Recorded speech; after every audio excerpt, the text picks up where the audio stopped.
गता। दक्ष, तुमने जो मेरे अंदर भाव रखा है, मेरा जो भाव बनाया है, उससे मैं बहुत प्रसन्न हूं। परम गता नारायण। और प्रीतो हम ते प्रजानाथ यत्तेष्योद्य ब्रह्मणं तपः ममैष कामो भूतानां यद भूया सुरविभूतया। देखो, भगवान कहते हैं प्रीतो अहम, मैं तुमसे प्रसन्न हुआ। क्यों? प्रजानाथ, तुमने संसार को आगे बढ़ाने के लिए काम किया है, मेरा भाव समझ लिया, मेरा मन तुमने पढ़ लिया। इस समय मुझे संसार को बढ़ाने की जरूरत है। संसार को बढ़ाने का अभिप्राय क्या है? नारायण, जगत के कल्याण के लिए तुमने भजन किया। रावण ने भी तो भजन किया था और ब्रह्मा जी प्रकट हुए थे।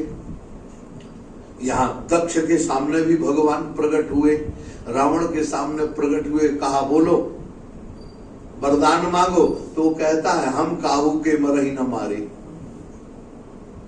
हाँ बोलो, हम किसी के मारे मरे नहीं। इसका अभिप्राय क्या है? हम चाहे भले सबको मार दें। ये हो गई कि नहीं? बोलो।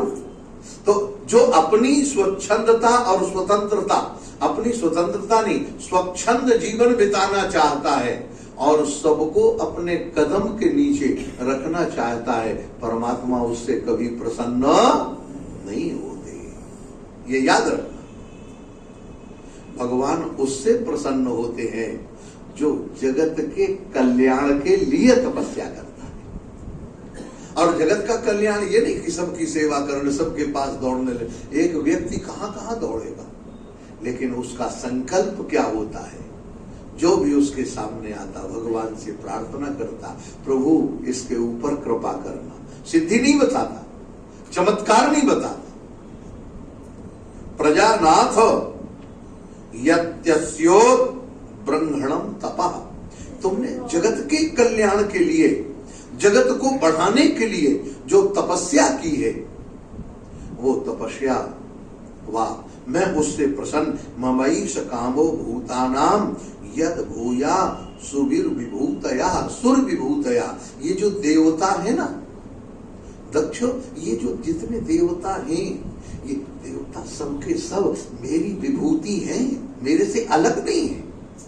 ब्रह्मा भवो भवन्तस्य मनवो विबुधेश्वराः, जो ब्रह्मा हैं, भगवान शंकर हैं, इंद्र हैं, इत्यादि जो अलग अलग देवता हैं, ये मम भूतानाम भूति है। ये सब जगत को बढ़ाने के लिए मैंने इनको उत्पन्न किया है। जगत की व्यवस्था इनके पास सौंपी हुई है। ब्रह्मा को बनाने का काम है, तो भगवान शंकर को संहार का काम दिया गया। बढ़ते ही, बनाते ही, प्रोडक्शन बनते ही रहे और खत्म ना हो, तो बोलो क्या होगा? अच्छा, छोटी सी एक बात मैं कहूं, आपका अपना मकान है, 1-8 एकड़ में भी हो तो कोई बात नहीं, मैं तो बहुत बड़ी कल्पना करके चलता हूं। 1 एकड़ में आपका बहुत बड़ा मकान है, 10-20 हजार फुट का,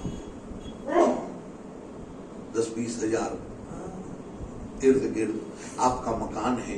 और आप जरा सोचो, उस मकान में आपसे जब से आपकी सृष्टि चली है, वो सबरे वहीं बने रहते तो क्या जगह मिलती आपको? बोलो, जगह मिलती? कल्पना, अरे आपकी 5 पीढ़ी के भी लोग रहते तो वहां पैर रखने की जगह नहीं मिल पाती। बोलो सच्ची बात है कि नहीं? तो इसका मतलब क्या है? नारायण, ये भगवान ने ऐसा रास्ता बनाया, संसार ये बनाया है कि बनाने के बाद थोड़ा खत्म होता चले, समय पर आना जाना ये व्यवस्था बनी हुई है। तपो में यहां कहते हैं नारायण, अब भगवान जो कह रहे हैं वो ध्यान रखने वाली बात है। हम लोगों के लिए बड़ा गजब का शब्द है। भगवान कहते हैं तपो में हृदयं ब्रह्मंस तनुर्विद्या क्रियाकृति अंगानि क्रतवो जाता धर्म आत्मा सवः सुराः। वाह, तपो में हृदय। दक्ष, ये जो तपस्या तुमने की ना, जो भी व्यक्ति तपस्या करता है संसार में, जो भी व्यक्ति माने स्त्री पुरुष कोई भी जो तपस्या करता है वो मेरे हृदय में रहता है। तपो में हृदयम, तपस्या मेरा हृदय है। और नारायण ब्रह्मन तनुर्विद्या, शरीर मेरी विद्या है। मेरा जो शरीर है उसमें समस्त विद्याएं मौजूद हैं। आत्मा शवा सुराहा, ये सारे देवता, मन और प्राण मेरे देवता हैं। नारायण, इसके बाद अंगानि कृतवो, मेरे जो अंग प्रत्यंग है ना, ये सब यज्ञ है, क्रतु यज्ञ है। और जाता धर्म, नारायण ये जो धर्म है और मन है, ये सारे के सारे देवता मेरे शरीर के अंदर निवास करते हैं। इसका अभिप्राय क्या है? अगर आप श्री राम शरणम मम केवल इसका भजन करते हैं, श्री कृष्ण शरणम मम ये भजन करते हैं, अथवा सीताराम सीताराम, राधे श्याम राधे श्याम, नमः शिवाय नमः शिवाय, जो भी जिसका इष्ट है और उसका जो भजन करता है नारायण, वो भजन केवल उसी परमात्मा अकेले का भजन नहीं है। उनके अंग के अंदर रहने वाले जितने देवता हैं सबकी उपासना हो जाती है। एक उपासना नहीं है।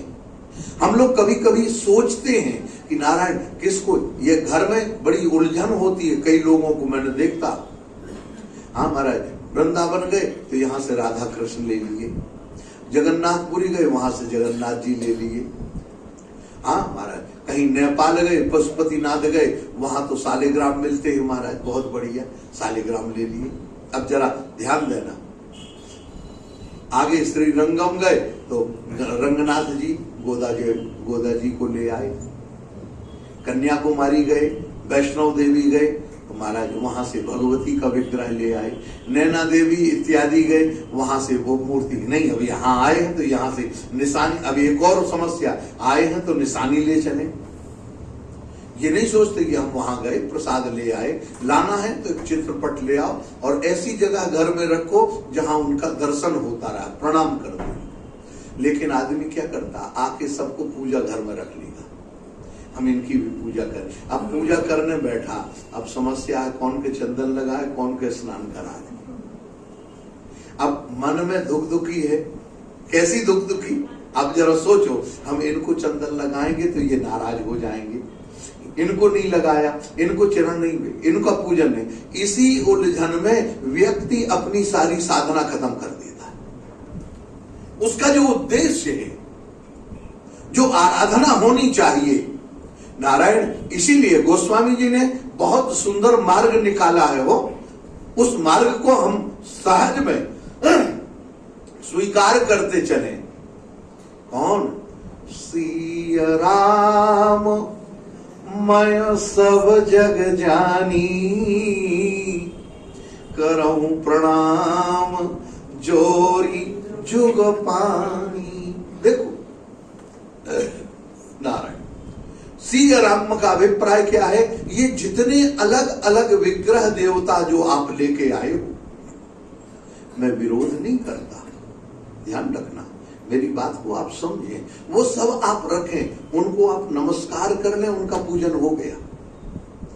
आप अपने इष्ट का पूजन करें, क्योंकि ये सारे देवता, आप ये देख लो, या तो भागवत की बात सुनो या अपने मन की। हम भागवत में भगवान कहते अंगानि कृतवो जाता, सारे यज्ञ, चाहे वो सतचंडी हो, चाहे लक्ष्मी नारायण हो, चाहे शिव हो, महारुद्र हो, अतिरुद्र हो, गणेश यज्ञ हो, कोई भी यज्ञ, अंगानि मेरा अंग है। जब भगवान कह रहे कि मेरा अंग है, तो अब अलग से तुम्हें पूजन करने की जरूरत पड़ गई क्या? बोलो। जाता धर्म। नारायण अब यहां बड़ा विलक्षण शब्द कर दिया, बीच में एक शब्द रख दिया धर्म। भगवान दक्ष को समझा रहे, ध्यान देना, क्योंकि दक्ष प्रजा की उन्नति के लिए कर रहा। और दक्ष से कहते हैं भगवान कि नारायण देखो, जाता धर्मा आत्मा सवा सुराहा, ये सारे देवता मत प्राणा मन ये सब मेरे अंदर ही निवास करता है, ये सब मेरे भीतर है। लेकिन मैंने जिसको जिस धर्म में उत्पन्न किया है, जिस वर्ण आश्रम में वह है, गीता का स्मरण करो, चातुर्वर्ण्यम मया सृष्टम गुण कर्म विभाग सा, ये 4 वर्ण मैंने बनाए हैं और 4 आश्रम मैंने बनाए हैं, 4 वेद मैंने बनाए हैं, 4 संध्याएं मैंने बनाई हैं, 4 युग मैंने बनाए हैं। और गोस्वामी जी कहते हैं 4 दिन भी भगवान ही के हैं, 7 दिन नहीं 4। तुलसी यह संसार में देखो आंख पसार, 7 वार में 3 कम, मंगल बुध इतवार। ये 3 दिन कम है। मंगल माने इस कलयुग में मनमुखी जीवन बिताने के कारण किसी का कल्याण दिखाई नहीं देता है, मंगल। और बुध माने विश्वास पात्र, विवेकी, हमें कोई विवेकी पुरुष दिखाई नहीं देता है। विवेक हम उसको मान लेते हैं जो एक दूसरे के मुंह बंद कर सके, चतुर चालाक हो, अपनी वाक चातुरता से मुंह बंद कर दे। अरे भाई, महात्मा लोग तो बोलते भी नहीं हैं। बड़े बड़े विद्वान जो रहे, उनके सामने कोई बोले वो चुपचाप सुन, हाँ हाँ ठीक है, ऐसे ही, बहुत बढ़िया बहुत बढ़िया, ठीक कहा तुमने, ठीक कहा, और निकाल देंगे। और वो सुनाने वाला व्यक्ति अपने मन की भड़ास निकाल के चला जाएगा। महात्मा का भगवान की कृपा है, जान छूटी। वो बहस नहीं करते, जानते हैं इससे बहस करने से फायदा क्या, ये अपनी सुनाने के लिए आया है, सुनने के लिए नहीं आया। कई लोगों को मैं देखता हूं महाराज, उन्हें सुनाने का बड़ा चस्का रहता है, वो अपनी सुनाते हैं, मैं ऐसा करता हूं महाराज, मैं ऐसा करता हूं, मेरी ऐसी है, मेरी ऐसी व्यवस्था है। सुनाना नहीं, सुनना। और सुनना कैसे? धर्मानुकूल। आप जहां हैं, जिस आश्रम में है, जिस वर्ण में हैं, उसके अनुसार आचरण करके भगवत भजन करिए। ठाकुर जी के भजन में आपका जीवन लगा रहे। भगवान कहते हैं, दक्ष मैं तुम्हें एक गुप्त बात बताता हूं, अहमेवास्मेमाग्रे नान्यद किंचांतरम बहि संज्ञान मात्रम अव्यक्तम प्रसुप्तमिव विश्वतः। दक्ष अहमेवास, इस समय, एक समय ऐसा था जो केवल अहम एव अग्रे, मैं ही अकेला था, दुनिया में और कोई था नहीं, ना आगे ना पीछे, ना दिन ना रात, न सूर्य न चंद्रमा न देवता। फिर महाराज किंचांतरम बहि, न बाहर न भीतर, उसका भी भेद नहीं था। बैठ जाइए माता जी, उधर बैठ जाइए, इसका भेद नहीं था। नारायण क्यों? संज्ञान मात्रम अव्यक्तम प्रसुप्तमिव विश्वतः, ये सारा विश्व ब्रह्मांड मेरे हृदय के अंदर सोया हुआ था, प्रसुप्त। और जानते हो नारायण, संज्ञान मात्रम, केवल संज्ञा मात्र, मई अनंत गुणेनंत गुण तो गुण विग्रह यदासी तद एवाद्यो स्वयंभू समभूदजा। मैंने अपना वो अनंत गुण संपन्न थोड़ा संकल्प किया और उससे ब्रह्मा को उत्पन्न किया, स्वयंभू। और ब्रह्मा को उत्पन्न करके मैंने अपने गुण थोड़े ब्रह्मा को दे दिए, उनमें संकल्प कर दिया। अब बहुत ध्यान देने की जरूरत है। ये जो प्रसंग है ना, हाँ नारायण, बहुत थोड़ा सा ट्विस्ट, लेकिन सोचता हूं मैं जितना सरल हो सके आपके पास पहुंचे। भगवान कहते हैं, जब मेरे जो अनंत गुण हैं उन गुणों में से मैंने कुछ संकल्प किया, ब्रह्मा को दिया।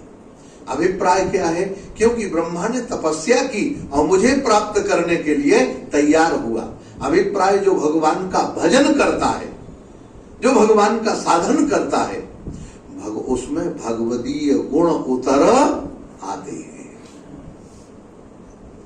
दया, करुणा, मैत्री, प्रेम, नारायण, यह दीनों के ऊपर सहज स्वभाव से प्रेम करना, ये सब उनको ऊपर आ जाता है। प्राणी मात्र की उनको खबर हो जाती है कि इस समय कौन को क्या जरूरत है, किसको क्या जरूरत है। मैं आपको बताऊं, नारायण, हमारे यहाँ आश्रम में जब मैं आनंद वृंदावन स्वामी अखंड जी महाराज के आश्रम में रहता था, तो अभी भी वो परिवार दिल्ली में है, उन्होंने भंडारा किया आश्रम में। बड़े आदमी है, भगवान की कृपा से सब संपन्न है, बहुत अच्छा भंडारा किया, सब लोगों को दक्षिणा और भोजन सब बड़ा, पूरे वृंदावन के साधु संत आए, लगभग 84-85 की बात कर रहा हूं मैं। उस समय जब भंडारा हुआ, आनंद हो गया। नारायण, तो हुआ क्या, पूज्य महाराज जी बैठे थे, उनका नियम था सबसे लास्ट में प्रसाद पाना। स्वामी ओंकारानंद जी से कहा, ओंकारानंद सबका प्रसाद हो गया? कहा महाराज जी अब आप प्रसाद पाए। अनुभवानंद को बुलाया, अनुभवानंद कुठारी थे महाराज, स्वामी अनुभवानंद जी आ गए। हाँ महाराज जी हो गया, सबका भोजन हो गया। कहे एक बात बताओ, कोई भूखा तो नहीं है अपने आश्रम में? कहे नहीं महाराज, कोई भूखा नहीं है, सबको दे दिया। हमारे यहाँ तो एक नियम था महाराज, जैसे आश्रम में हमारे यहाँ कृपा विलास में भी एक नियम है महाराज, जो हमारे आश्रम में कुछ सेवादार हैं जो आश्रम में सेवा करते हैं, उनका परिवार अगर नहीं आता तो उनको टिफिन दे देते हैं बाहर के, और उसमें ये नहीं कहते, कह देते कितना जितना चाहिए उतना बता दो। उसमें ये नहीं किया जाए कि नहीं इतना नहीं देंगे, इतना नहीं देंगे। ये हम लोग महात्माओं की यही उदारता है, जितना चाहिए। नारायण, वो महाराज जी को कहा, नहीं महाराज जी बिल्कुल कोई नहीं है, कुछ नहीं है। महाराज जी ने कहा एक बात बताओ, हमारी कोठी के पीछे नींबू के झाड़ के नीचे कुतिया ने बच्चे दिए हैं, उसको तुमने भोजन दिया? अब तो महाराज 100, ऐसा लगता था जैसे हनुमान जी के ऊपर 100 घड़ा पानी पड़ गया। अब तो महाराज, नहीं महाराज हमको नहीं। कहे जाओ पहले उसको दो, रोटी को पीसो, ऐसे चूरा बनाओ और दूध में डालो और उसको दे के आओ। उसने अभी अभी बच्चे दिए हैं, उसको भोजन की जरूरत है, वो कहां जाएगी बेचारी? ये क्या है? यही है सर्वभूत हृदय, जो महात्माओं भगवान के दैवी गुण उनमें उतर आते हैं, जो भगवान की तपस्या करते हैं, भगवत प्राप्ति के लिए जिनका जीवन होता है, सिद्धि के लिए जिनका जीवन हो तो उनमें नहीं उतरते। ध्यान रखना, कोई सिद्धि के उद्देश्य से जब भजन करता है उसमें कोई गुण नहीं उतरते, वो सब दिखावटी होते हैं। लेकिन भगवत भजन, भगवत प्राप्ति के लिए जिसका जीवन होता है, उसमें सर्वभूत हृदय, समस्त प्राणियों के प्रति वह नारायण मनुष्य में और पशु पक्षी में कोई भेदभाव नहीं करता है। यही भगवान उनसे कह रहे हैं, कहते देखो सावई यदा महादेवो मम वीर्यो विवृंहिता मेहने खिलमिवात्मानम उद्यता सर्ग कर्मणि। नारायण, यदा महादेवो, मैंने ब्रह्मा को उत्पन्न किया, शंकर को उत्पन्न किया और ये जगत की रक्षा के लिए इन सबको बनाया। इनमें नारायण मम वीर्योपि ब्रंहिता, ये मेरा वीर्य है। वीर्य का मतलब क्या है? वीर्य का मतलब वो धातु नहीं है, भागवत में ध्यान रखना थोड़ा सा। नारायण, वीर्य का मतलब है वीर्यम में दुश्चरम तपः, जो दुश्चर तपस्या है उसको वीर्य कहते हैं। भगवान कहते हैं मेरी जो तपस्या है उससे मैंने सर्ग कर्मणि, ब्रह्मा को कहा तुम संसार की रचना करो, और एक रूप से ब्रह्मा के पास मैं खुद पहुंच के रचना करने लगा। ब्रह्मा के रूप में रचना करता हूं और शंकर के रूप में मैं ही संहार करता हूं, दूसरा नहीं। और विष्णु के रूप में मैं ही पालन करता हूं। ये ब्रह्मा, शंकर, नारायण ये मेरे ही रूप हैं। इन तीनों में कोई भेद नहीं है, कभी भेद नहीं करना। और नारायण अथ मे विहितो देवस तपो तप्यत दारुणम नव विश्व सृजो युष्मान ये नादाव सृजत विभु। अथ मे विहितम देवा तपो भी, तुमने हे दक्ष तुमने जो दुश्चर तपस्या की है, मैं उससे प्रसन्न होकर नारायण नव विश्व सृजो, तुम नवीन सृष्टि की रचना करो।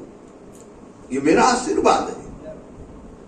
भगवान कह रहे मेरा आशीर्वाद है, युष्मान ये ना दाव सृजत विभु, तुम संसार को बढ़ाओ, मेरी प्रसन्नता होगी।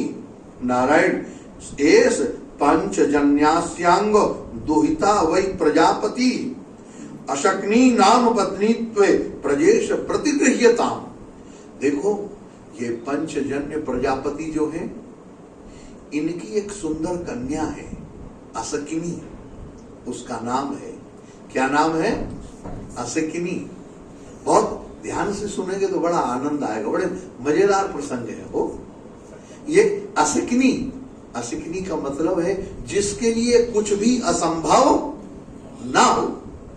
ये मेरी भी तपस्या, जैसे तुमने तपस्या की है इसी तरह से इसने मेरी तपस्या की है। और दूसरा क्या है? कहा महाराज ये तुम्हारे बिल्कुल अनुरूप है। दक्ष अभी तक पत्नी त्वे प्रजेश प्रतिगृह्यता, इस अशकिनी को तुम पत्नी के रूप में स्वीकार करो। इससे पत्नी व, अब ध्यान रखना, बहुत समझ के ध्यान रखना। नारायण पत्नी का अभिप्राय क्या है? क्या वह हमारे भोग की सामग्री है? आप लोग क्षमा करना, थोड़ी सी बात कहना जरूरी है। पत्नी केवल हमारी विषय वासना की पूर्ति करने के लिए है? नहीं। पत्नी का एक दिन में हमारे लिए अनेक रूप होते हैं। जब हमारे व्यापार या समस्या का समाधान होता है तो वो पत्नी हमारे सचिव के रूप में होती है। हमारे ऊपर कोई अगर संकट आता है तो वो पत्नी हमारी मित्र है। जिस समय वह हमें भोजन कराती है, परोसती है, तो नारायण उस समय उसका स्वरूप माता का है।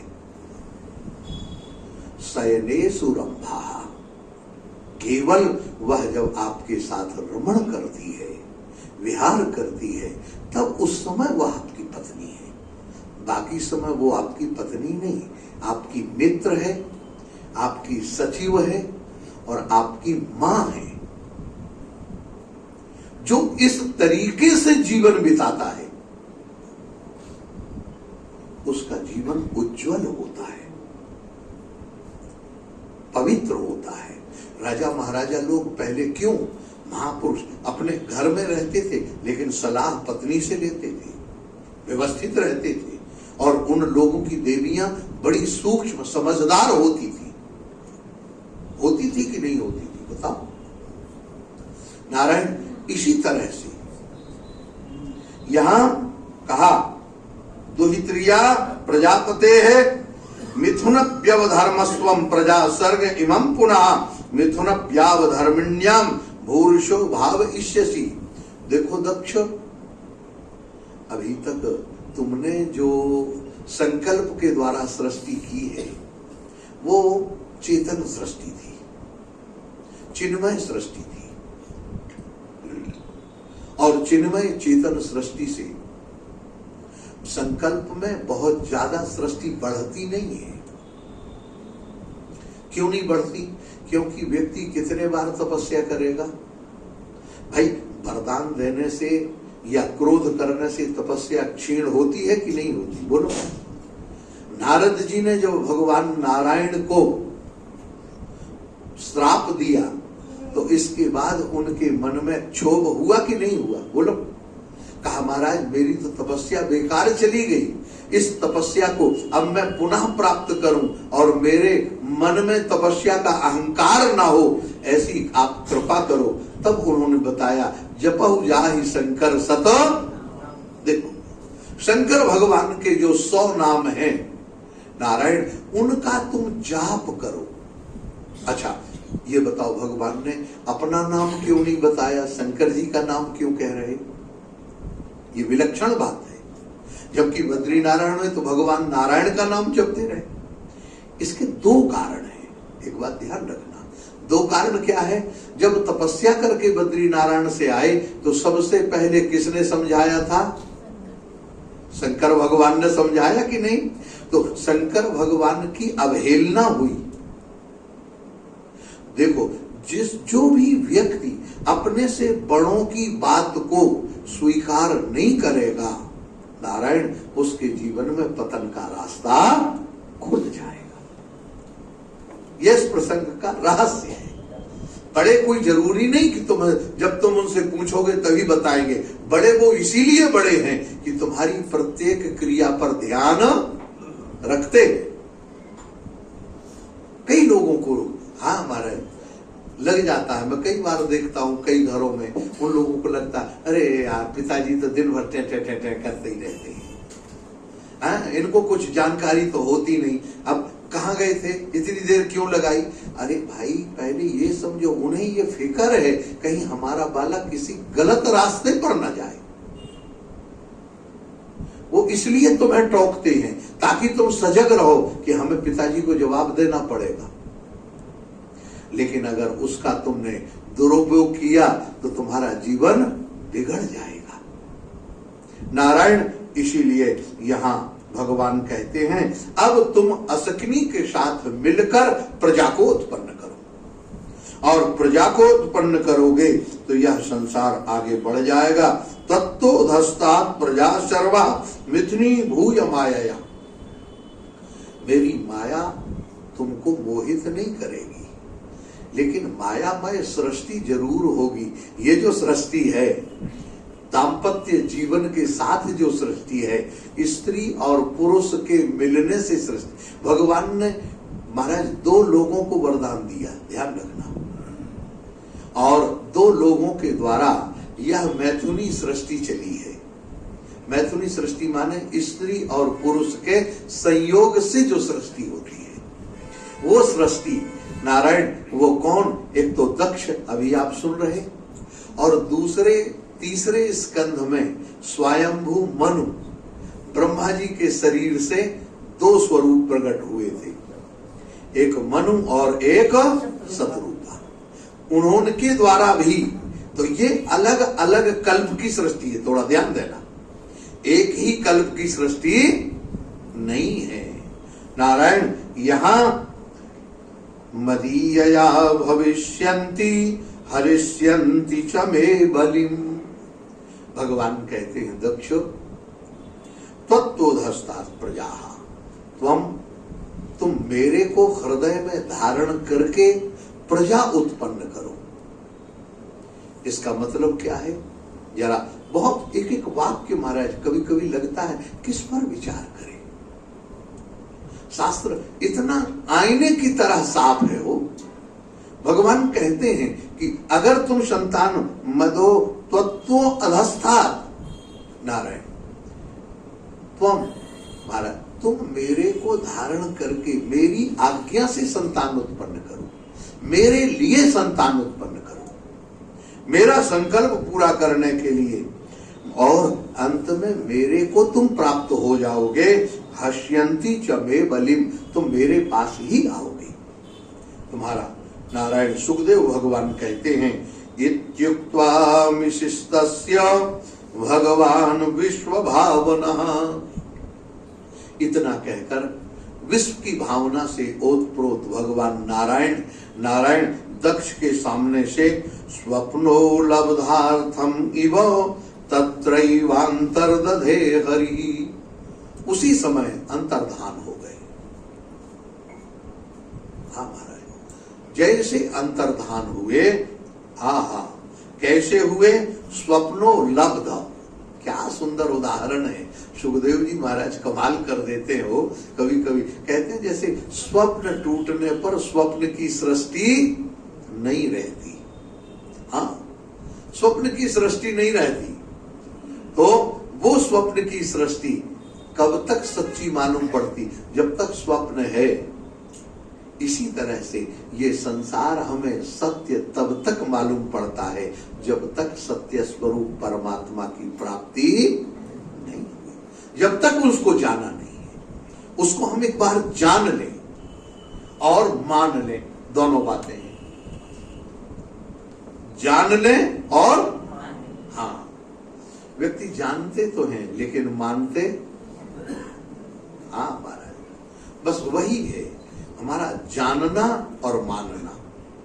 तो जब तक दोनों नहीं होंगे तब तक काम चलेगा।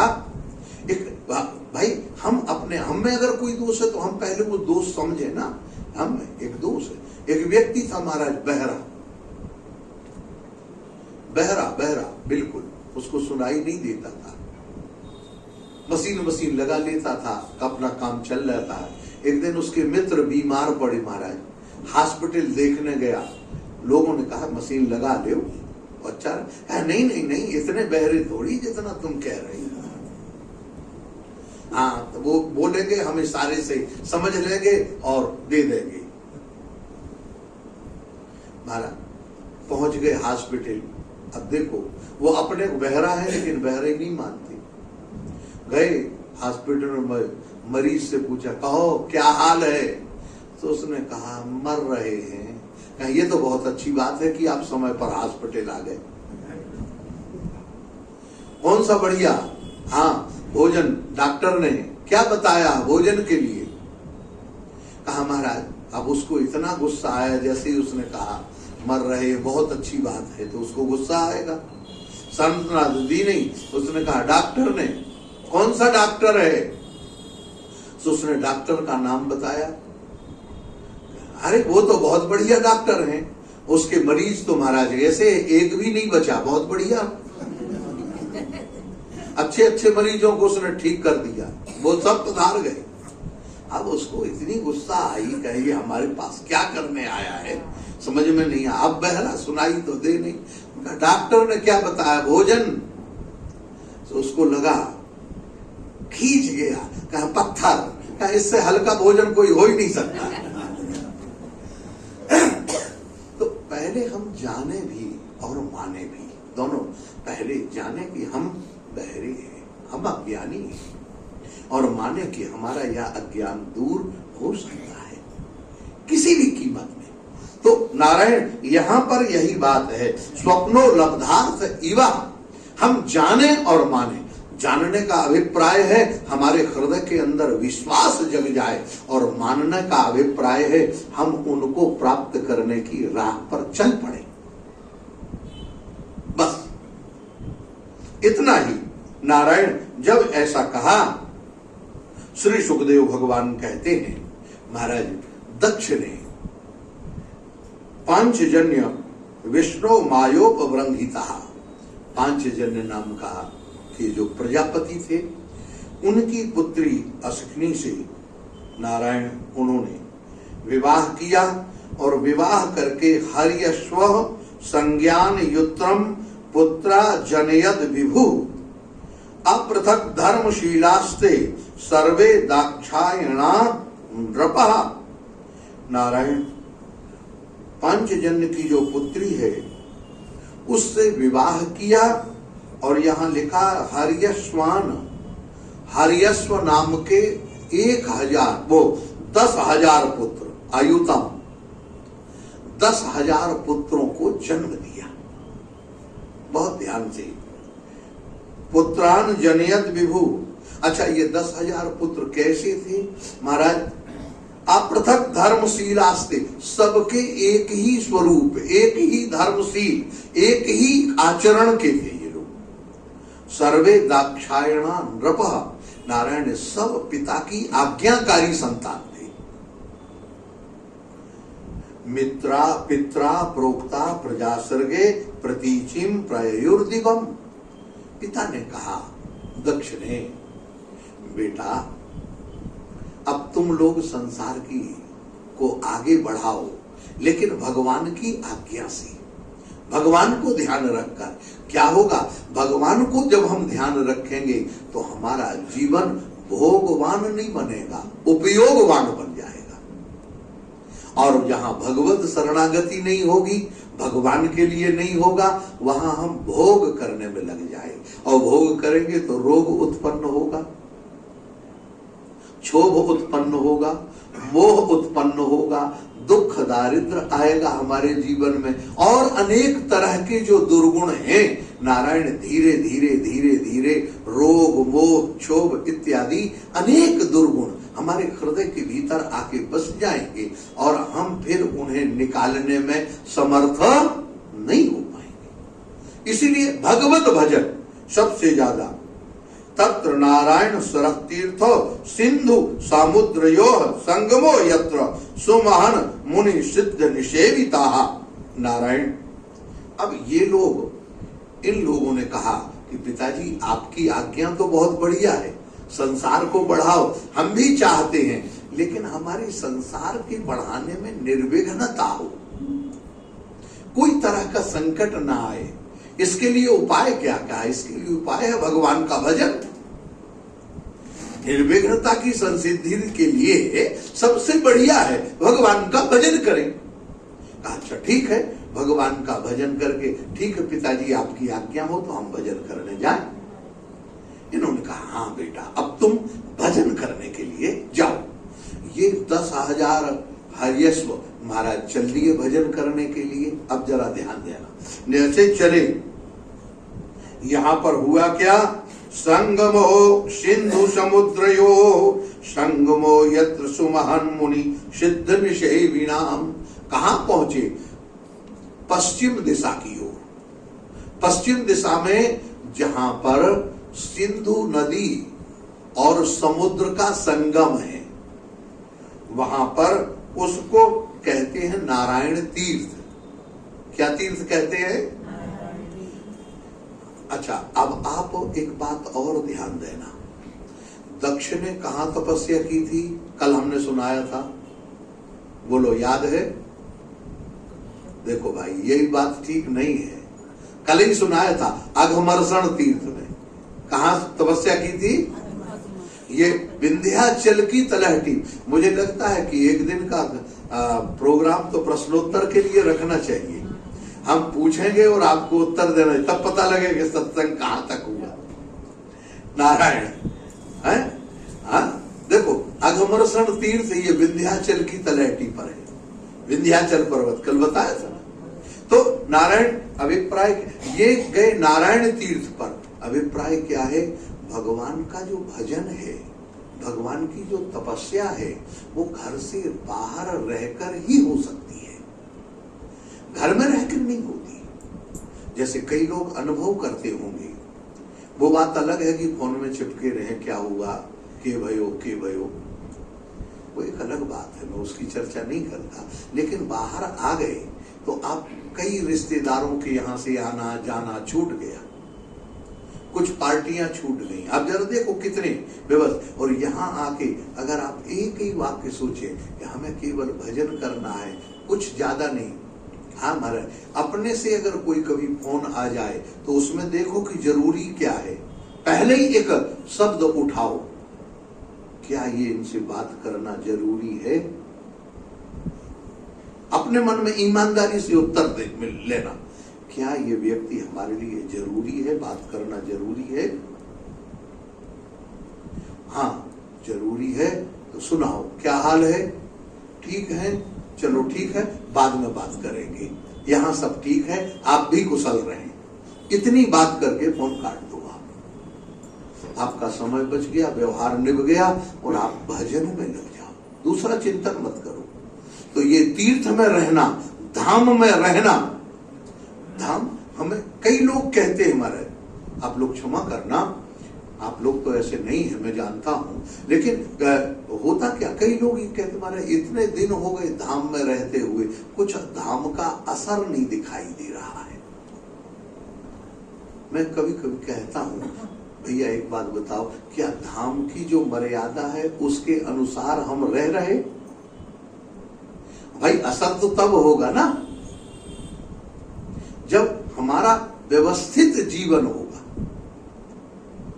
धाम की मर्यादा, ये सारे के सारे नारायण तीर्थ में पहुंचे, पिताजी भी तीर्थ गए, क्या तपस्या करने के लिए? उस समय तो कोई प्रजा भी नहीं थी, वहीं पास के जंगल में बैठ जाते, आराम से नमो नारायण का भजन करते, श्री कृष्ण शरणम मम भजन कर लेते। लेकिन नहीं, तीर्थ गए, और तीर्थ में जाने के बाद क्या हुआ? तदुत्पर्षनादेव विनिर्धूत मलाशया, तीर्थ में श्रद्धा जागती है, और तीर्थ में गए, साष्टांग प्रणाम किया, प्रणाम करके जलपान किया, स्नान किया, और फिर हाथ जोड़कर नारायण, अब वहां बैठकर तपस्या करें। धर्मम पारमहंसेश्च प्रोत्पन्न मतियो अयुतो, नारायण देखो 10,000 वर्ष तक ये तपस्या करते रहे, अंतःकरण इनका बिल्कुल निर्मल हो गया, लेकिन इनके अंतःकरण में भागवत धर्म उत्पन्न हो गए। भागवत धर्म माने भगवान का धर्म, भक्तों के हृदय में, भक्तों का जो जीवन है, भक्त जैसे रहते वैसे धर्म परमहंस इनकी स्थिति हो गई। ते पिरे तब एवागम पित्रा देशे यंत्रिता, पिता के आदेश से नारायण ये यंत्रवत काम करने लगे। और उसी समय प्रजा वृद्धि वृद्धे यत्तान देवर्षि तान ददर्शः, नारायण उसी समय महाराज, नारद जी ने नारायण नारायण नारायण कहते हुए नारद जी महाराज आ गए।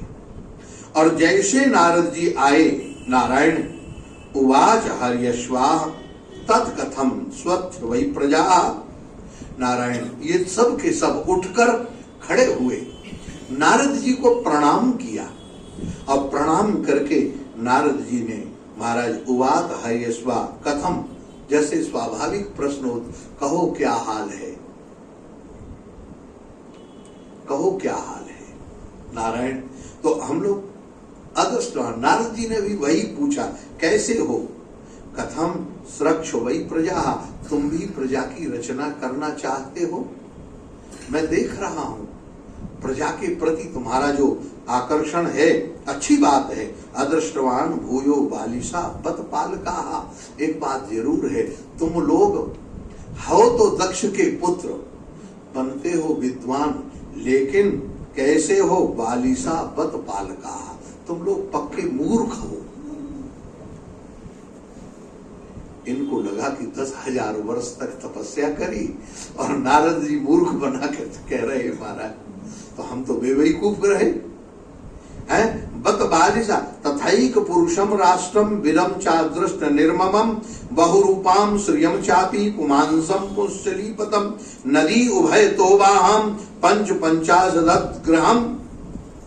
महाराज एक तथैक पुरुषम राष्ट्रम, एक राष्ट्र ऐसा है जिसमें केवल एक ही पुरुष है, जानते हो?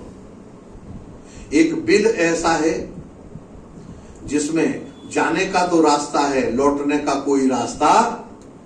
तथैक बिलम चादृष्ट निर्म बहुरूपाम श्रियम, एक स्त्री ऐसी है जो अनेक अनेक रूप धारण करती है, नित नए रूप धारण करके हमारे सामने होती है, लेकिन उसका जो पति है वो पुंसचली पति, उस स्त्री का जो पति है वो बाजारू औरत का पति है। बोलो जानते हो उसको? नारायण नदी उभय तो वाहम, एक नदी ऐसी है जो दोनों तरफ बहती है, जब जहां मन कर जाए तब बहने लगे। नारायण लेकिन पंच पंचात भुवम ग्रहम, एक ग्रह ऐसा है जो 25 तत्वों से बना हुआ है। पंच पंच ये अच्छा, क्व सिद्धम चित्र कथम क्षौरभ्यम स्वयं भ्रमिम कथम पितुरादेश विद्वांसो विपश्चिता अनुरूप विज्ञा अहो सर्गम करिष्यत। अगर तुम इतना जानते हो तब तो प्रजा वृद्धि करो, पिताजी की आज्ञा का पालन करो। तुम लोग बुद्धि, अगर ये नहीं जानते और इसकी खोज तुमने नहीं की तो क्या किया, मूर्ख तो बने ही रहे। महाराज उन्होंने कहा जो आज्ञा गुरुदेव। कहा अगर क्या करें, कहा इसके लिए तपस्या करो। नारद जी ने उनको हमेशा के लिए कहा महाराज लेकिन तपस्या के लिए अनुरूप अभिज्ञायो, महाराज इन सब प्रश्नों के अनुसार आप हमें दीक्षा दो। नारद जी ने कहा विरक्ति की दीक्षा तो हम अभी दे देते, हमारा तो काम ही है बाबा जी बनाने का। लो महाराज 60,000 शिष्यों को, अयुध 10,000 शिष्यों को, 10,000 पुत्रों को एक साथ दीक्षा दी। नारद जी ने बाबा जी बना दिया, सबके सब बाबा जी बन गए। कथम स्वापितुरादेश विद्वांसो विपश्चिता अनुरूप अयोग सर्गम करिष्यतो। जैसे ही नारद जी ने सबको बाबा बनाया, नारद जी अत्यंत बड़े प्रसन्न हुए। कम से कम 10,000 लोग भगवत मार्ग पे चलेंगे, संसार में नहीं फंसेंगे महाराज। अब बहुत अच्छा हुआ। प्रसन्नता से नारद जी तो अपने लौट आए और महाराज यहाँ सुखदेव भगवान कहते हैं दक्ष उन पुत्रों की प्रतीक्षा कर रहा है कि अब हमारे पुत्र लौट कर आएंगे।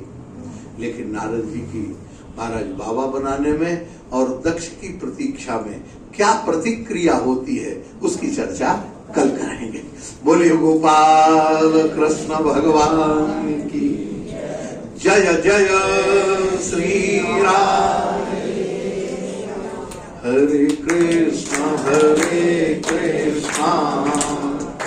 कृष्णा कृष्णा हरे हरे, हरे राम